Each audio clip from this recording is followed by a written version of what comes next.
He sang about everything he could possibly think about. You gave him something or you told him something and he sang. Something happened, he sang in spoken word. He would rap about anything. Give him a pipe, he would rap. Give him a book, he would rap. A pen, he would write a rap. So at this point in time, I want to introduce to you a young man who is well accomplished, a young man who we are well pleased. His name is Sanatan. And I want you to put your hands together for him as he comes to do 4 women in 4 acts.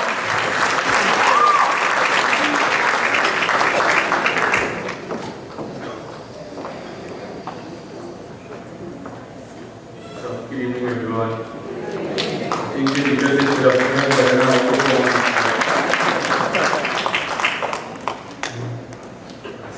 So, to begin with, I'd just like to pick up to my right, Mr. Keon Jeffrey. And next, as you know that this school is very important to me. It's the first place I started to perform was in tea parties. So just there, I saw Mommy, right? And she said, "Your son, how do you think this dress looks?" I was like, "Mommy, you're wearing flowers." I was like, "You're officially old now." I was like, "You're dressed to go to tea party?" She's like, "No, I'm just going to work." I was like, "Okay, Mom." You look beautiful still.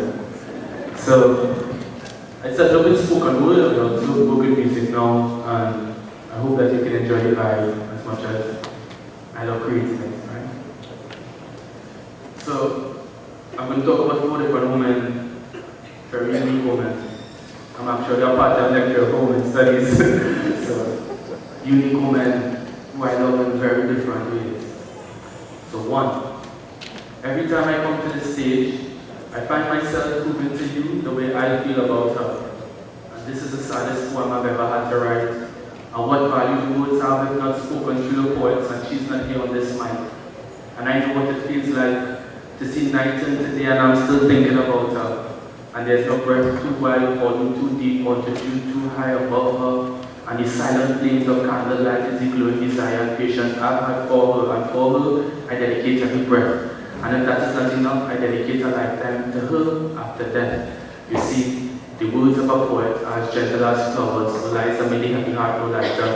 Then for her, I'm a poet, I'm her florist, I'm a liar. 2. Anyone has ever fallen in love? But I was almost in love. I don't know if I should cross my legs like this, Chris. No, senior? Okay.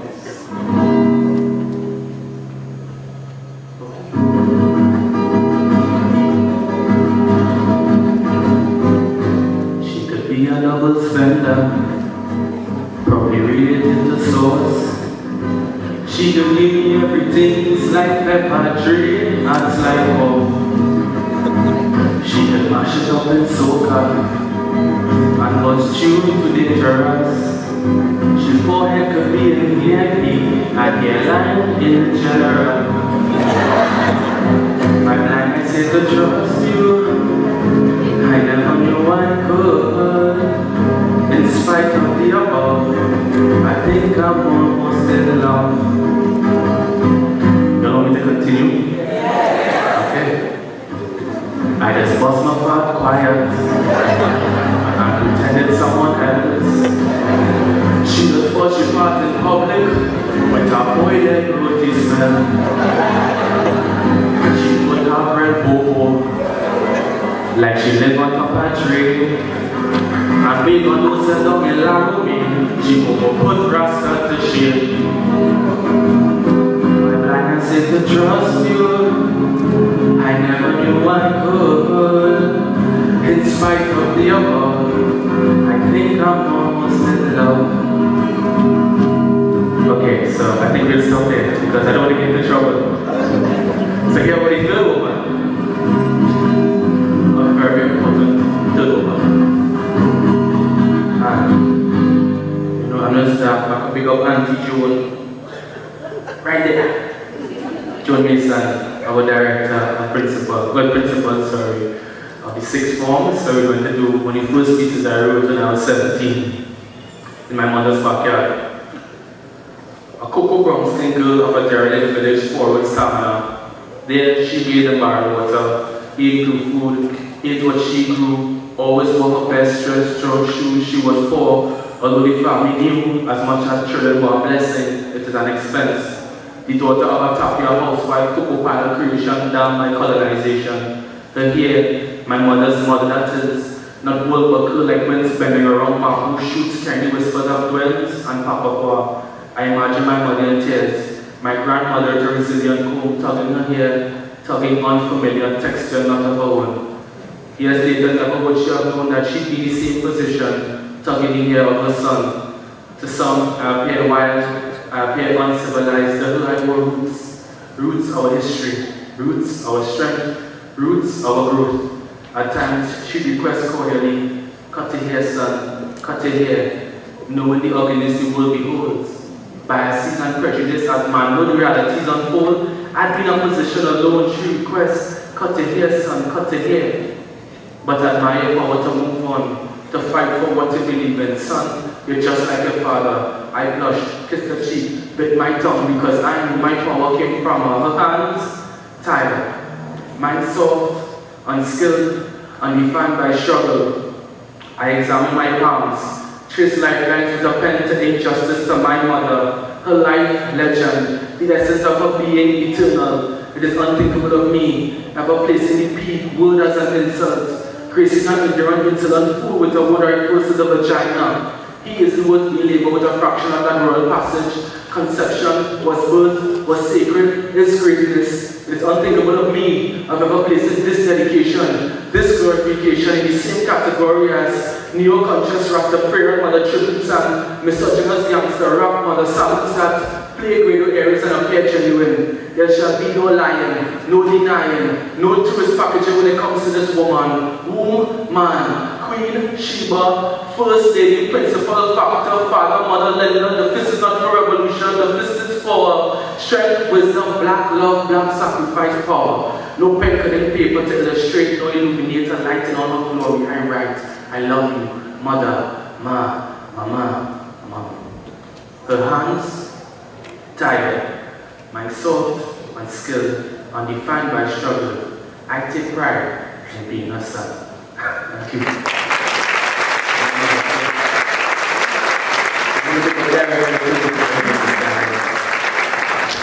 And this is the fourth woman in my life.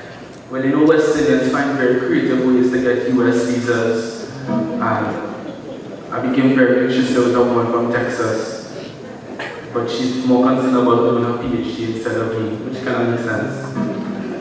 So I wrote this for her, so that's why I'm recording it. I just sent her things I was lying. So how many people here believe in summer? Well, I know it's the rainy season, or July, August holidays. So I wrote this song called Island Summer Love. Let's go. I want you to sing along with it, right?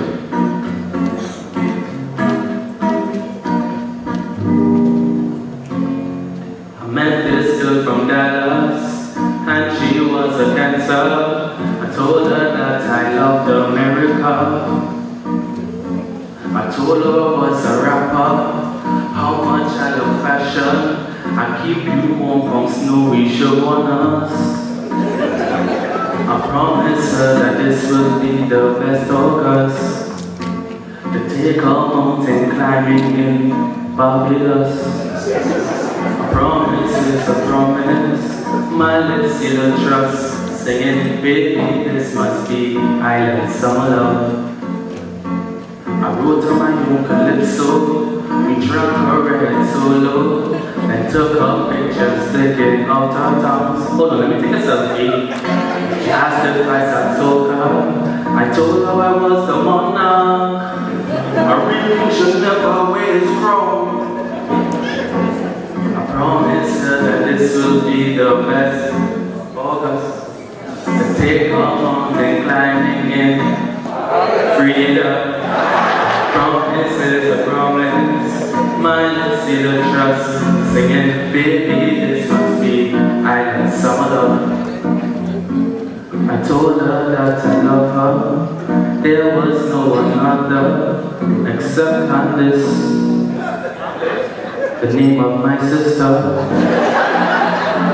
We danced the holy over in the savannas, singing in Tobago, in woman we trust. I promised her that this would be the best of us. Your turn, take our mountain climbing in. I love how it is. Promise is a promise, my lips see the trust. Singing, baby, this must be island summer love. And I tell you what, this girl from foreign, she read on my heart pumping. I don't want no Yankee man fronting. And I let she know the exchange rate was loving. Yes, I let she know the exchange rate was loving. Cause I met this girl from Dallas, and she was a cancer. I told her that I loved America. Told her I was a rapper. How much I love fashion. I'll keep you warm from snowy shook on us. Promise her that this will be the best. Should I take her mountain climbing before she cries? Promise is a promise, my lips see the trust. Singing, baby, this must be island summer love. One more time. A promise is a promise, my lips see the trust. Singing, baby, this must be island. Thank you very much. Have a good night.